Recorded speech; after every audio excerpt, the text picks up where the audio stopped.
bonsoir, bienvenue sur TV5 Monde et dans le magazine de l'art de vivre Nec Plus Ultra via ce lieu magique qui est un atelier. L'atelier, c'est le lieu de tous les miracles. Aujourd'hui, la vie de château, la mode, l'art et les bijoux vont se mettre en quatre pour vous faire rêver ou vous donner des idées sommaires. Près de Bordeaux, on s'initie à la vie de château.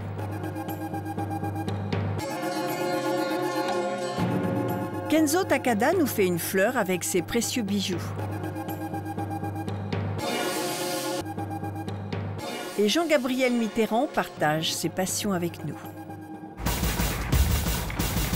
Pour commencer, je vous emmène en balade, une balade très raffinée et passionnante. Mais pour apprécier, il faut aimer la vigne et le vin. Direction Bordeaux pour la découverte d'un œnotourisme de luxe.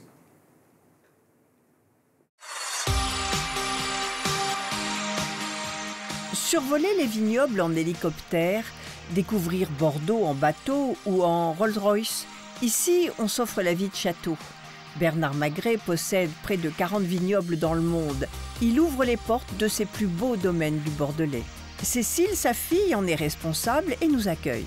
Recevoir des clients amateurs de vin qui vont passer des séjours de 2-3 jours ici, dans des conditions luxueuses, accueillis comme à la maison. Des séjours d'exception pour amateurs de grands vins. Il faut faire du sur-mesure parce que nos clients ne peuvent avoir que du sur-mesure. D'abord, on connaît bien notre produit, on connaît bien les lieux, les différents lieux. Nous, d'abord, on les a essayés. On sait très bien qu'il y a des temps de trajet, par exemple, qui ne sont pas compatibles avec le plaisir de s'arrêter pour un déjeuner dans un château et prendre le temps. Donc, si vous voulez, tout cela, c'est du travail. Pendant 1 an, on n'a fait que ça. Des modes de transport au menu, chaque détail est soigné. Les visiteurs peuvent dormir dans 3 châteaux différents. Ici, recevoir est tout un art. Des années et des années d'achat, de recherche et d'achat de belles vaisselles, de beaux couverts. Donc on a acheté chez des antiquaires depuis une quinzaine d'années avec mon père. Des verres que l'on sélectionne. On est allé il y a 2 mois à Venise. On est allé à la fabrique pour sélectionner les verres. Un grand cru de l'hôtellerie. L'excellence est obligatoire dans les lieux, avec les hommes, les femmes qui s'occupent de tout l'ensemble. Donc j'aime le détail, la perfection certes, mais surtout le détail. Au fourneau, Jérôme Boursier, un chef bordelais de 37 ans. Fruits Saint-Jacques en cappuccino de potimarron, accompagné de citron confit à la coriandre fraîche. Qualité rime avec convivialité. Nous avons 6 chambres, et 6 chambres pour nos amis les clients. Donc ils ont la clé du château sur la clé de leur chambre et ils sont reçus comme des amis. Voilà. Voici le château Pape Clément. La propriété a été construite il y a 700 ans. Les chambres sont d'un style classique, le raffinement en plus. On ne peut rien laisser de côté. Il faut que tout soit comme on aimerait être reçu et donc je suis tout le temps à la recherche de détails que l'on pourrait ajouter, qui seraient la perfection. Mobiliers et objets d'époque créent une atmosphère digne du 19e siècle. Le confort en plus, comme en témoigne cette salle de bain.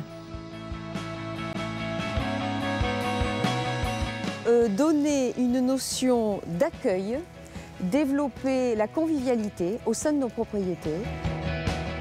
Convivialité et originalité, les amateurs de nos tourismes peuvent découvrir le centre de Bordeaux à bord d'une voiture de luxe. Il faut être à la recherche de l'excellence, mais en permanence. C'est-à-dire que nous passons du temps à aussi visiter des beaux endroits pour capter la bonne idée qui va encore plus convenir à nos clients dans l'excellence. Autre expérience inédite, la découverte de Bordeaux et de l'estuaire de la Gironde à bord d'un luxueux bateau. Donc pour moi, la qualité, il ne faut pas qu'elle se voie, il faut qu'elle se ressente.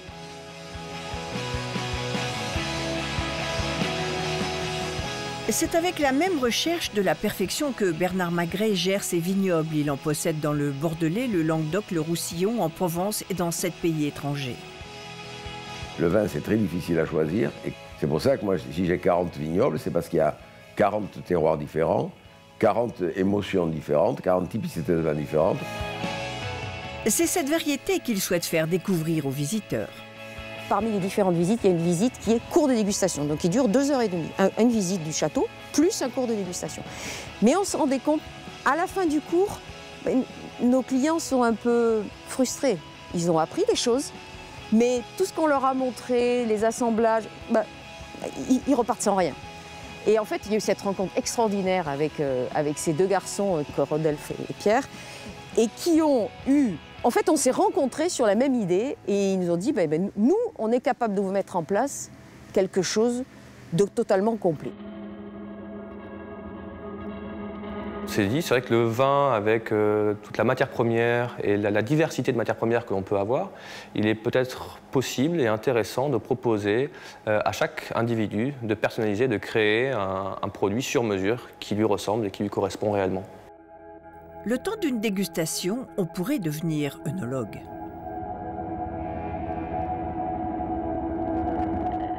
On part du principe que notre atelier est une découverte. C'est une initiation à la dégustation, c'est une initiation au partage aussi. Donc on est plus dans la découverte et dans l'amusement qu'autre chose. Une découverte des secrets des grands crus.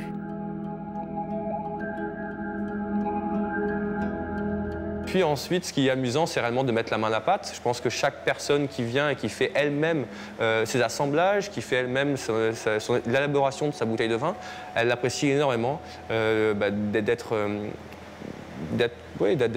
pris en considération en tout cas, et de s'amuser à faire tous les petits travaux que l'on doit faire pour arriver à vendre et en tout cas à produire une bouteille de vin. Une bouteille qui a même sa propre étiquette avec son nom.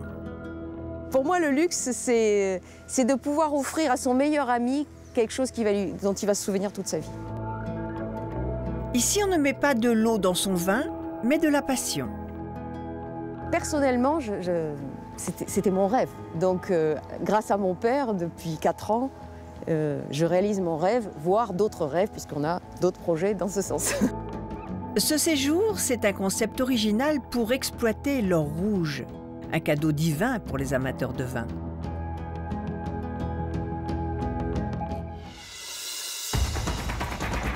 Quel tentateur cet Albert Elbaz, un talent énorme, comme aurait pu le dire Fabrice Lucchini. Vous reste-t-il encore un peu d'énergie? Alors on file tout de suite voir les bijoux dessinés par Kenzo Takada, direction 10 rue Royale. Fondé en 2010, l'atelier 10 rue Royale crée des pièces de haute joaillerie sur mesure. Kenzo Takada a fait une fleur à son jeune fondateur. Il a imaginé 20 joyaux sur le thème de l'éclosion. Je touche tout un peu, mais travailler avec l'équipe, Oui. et savoir-faire, c'est ça qui m'a beaucoup plu. Une précieuse collaboration pour l'atelier. Moi, j'ai démarré l'atelier ici à 3 ans et on a fait vraiment, comme je vous disais, que de la commande spéciale et du sur-mesure. Et il y a 1 an, j'ai commencé à m'interroger sur le fait qu'évidemment, la commande spéciale, auprès d'une clientèle de particuliers, le bijou reste unique et il reste à destination de cette personne. Donc, très difficile, évidemment, de révéler le savoir-faire que nous avons ici. Vianney d'Alençon s'est donc lancé un nouveau défi. J'ai souhaité inviter des artistes qui travailleront régulièrement, 1 fois par an, sur des éditions de pièces réalisées ici, au sein de l'atelier, et qui donnent une vision artistique et qui permet de révéler notre savoir-faire. L'atelier aimerait travailler avec la fine fleur des créateurs. L'idée était de travailler avec des artistes qui n'ont aucun lien avec le monde de la joaillerie, qui ne connaissent pas ces matières, et pour avoir une meilleure liberté artistique. à travers une amie commune, j'ai souhaité faire visiter mon atelier à Kenzo. Et je crois qu'il y a eu un vrai lien. Il a apprécié le savoir-faire, la jeunesse et le dynamisme de l'atelier ici. Et donc j'ai souhaité moi travailler avec lui puisque j'aime beaucoup ce qu'il fait, ce qu'il a fait et sa personnalité. Une collaboration à la croisée de deux univers. Et alors ça a été un an de travail délicieuse, une année vraiment incroyable. Il y a eu ces échanges sur les différentes matières, entre l'atelier, Kenzo, moi-même. Il y a eu vraiment tout un travail. Kenzo a apporté une vision artistique qui me semblait, même à certains moments, très très difficile à réaliser, mais ça nous a permis de pousser, d'aller encore plus loin, notamment dans le traitement du pavage, d'avoir une légèreté dans les pétales, et c'était vraiment un vrai challenge pour nous. Et je crois que Kenzo a été vraiment content et nous sommes, nous, ravis de cette collaboration. On le sait, Takada touche à tout. Très très bonne grande expérience pour moi. Une rencontre entre deux passionnés qui fait éclore des bagues fleurs vivement la prochaine collaboration de l'atelier.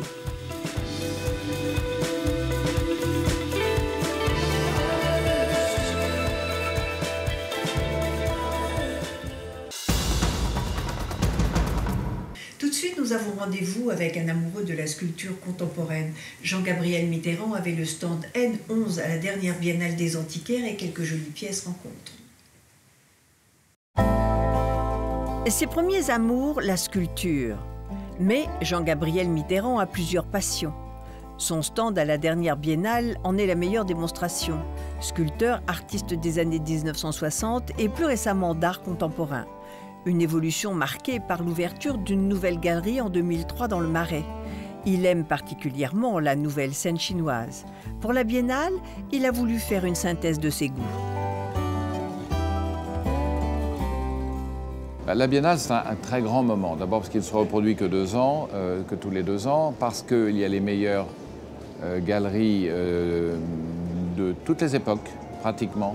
Et grâce à mes artistes, j'ai pu réunir un certain nombre d'œuvres qui m'intéressaient de réunir, parce que j'ai trouvé que c'était intéressant de mettre en contradiction les œuvres de Lalande, d'Ellsworth Kelly, qui viennent d'univers tout à fait différents et qui se rejoignent ici pour le plaisir des associations et pour une lecture à la fois contrastée et complémentaire de l'art contemporain.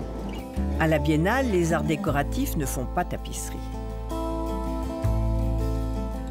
Finalement, ça donne une petite vision de ce que les artistes ont fait de mieux en touchant aux arts décoratifs.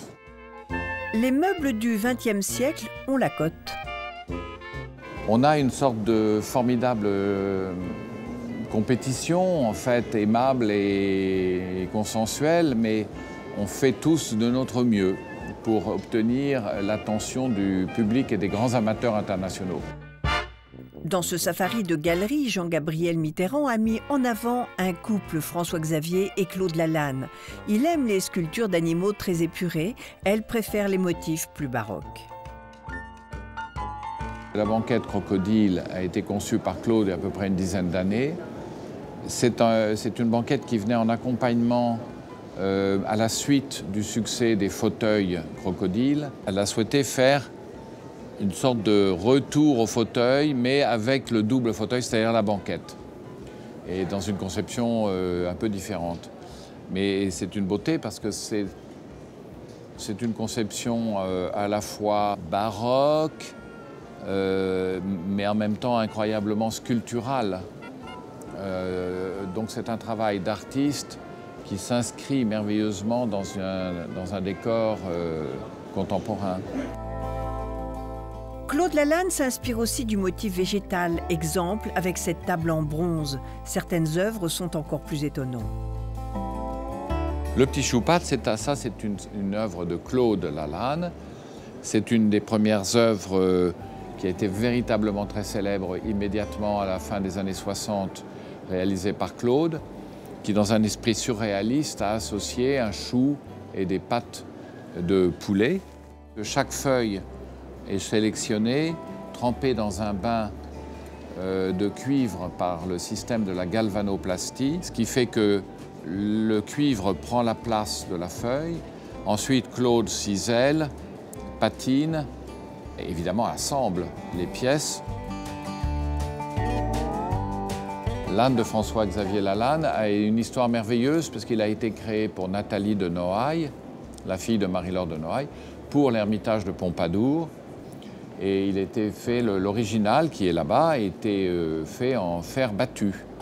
Et il a répondu comme un jeu de mots au dos d'âne, c'est-à-dire qu'il a fait un dos d'âne, c'est un véritable âne, qui a une proportion merveilleuse. Et à partir de 1998, quand on l'a exposé l'œuvre originale à Bagatelle pour la grande exposition Lalanne, Carlo Perron, le fils de Nathalie de Noailles, a donné à François-Xavier Lalanne l'autorisation de le tirer en 8 exemplaires en bronze. Donc celui-ci est en bronze. Des meubles en forme d'animaux, la signature des Lalanne. C'est une sculpture merveilleuse et comme l'histoire de Lalanne, c'est toujours d'associer un usage à la sculpture, l'âne est devenu un petit bureau. Présenter l'œuvre des Lalanne, ce n'est pas bête. Leur prix a presque triplé en 5 ans.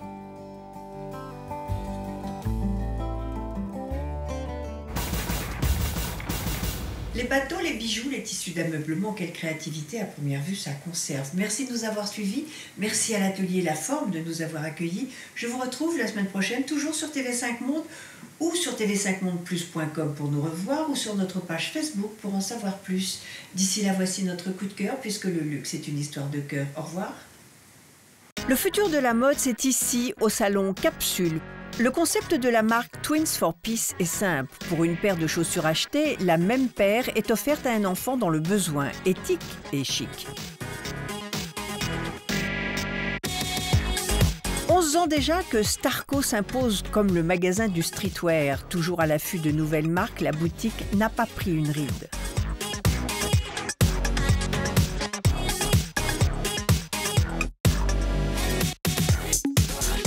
Tout a commencé il y a 20 ans. L'Américain John Bressler a du nez. Il fonde une marque de savon de luxe. Une idée simple qui se décline aujourd'hui en bougies et parfums raffinés.